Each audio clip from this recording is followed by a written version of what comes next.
This is my great-great-grandmother, Jane Wright Earl, and my grandson, Baine. They both had a genetic disease called ornithine transcarbamylase deficiency, or as we know it, OTC deficiency.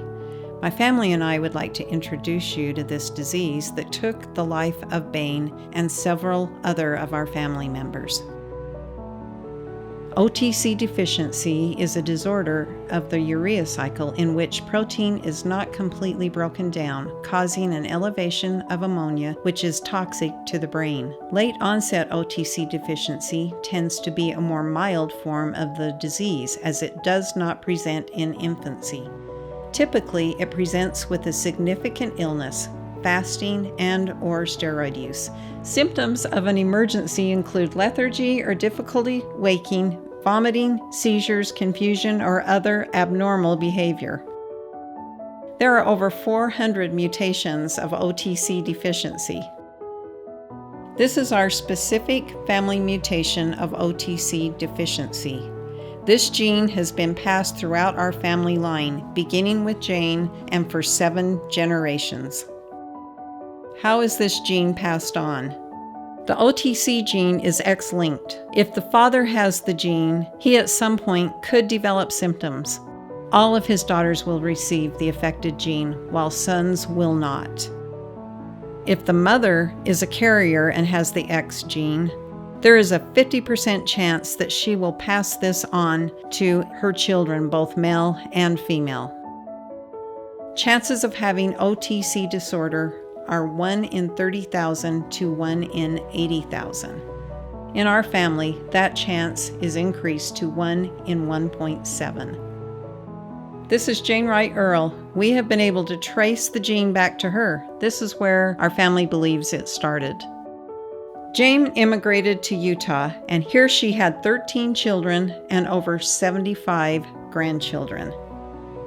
We are currently researching the 5th, 6th, and 7th generations of our family. Baine was a 7th generation descendant of Jane. We don't know how many people in Utah are living with OTC, but we do know that the majority of Jane's descendants are still living here, and they are spread throughout the state. This is the reality of OTC in our immediate family. My mother is a carrier of OTC. I am a carrier of OTC. I have 2 brothers that both have OTC. One of my brothers passed away from OTC 12 years ago. We didn't realize at the time that that's what he had, but since then, his 2 daughters have been tested, and they are carriers, so we know that that's what he passed away from. My other brother also has OTC. He is not symptomatic, but he refuses treatment at this time. I have 3 children, 2 daughters and 1 son. 1 daughter is a carrier of OTC, 1 daughter is negative, and my son has OTC. My son has 4 children, 3 daughters, 1 son, and all 3 of his daughters are carriers of OTC. So the potential for them to have more children with OTC is high.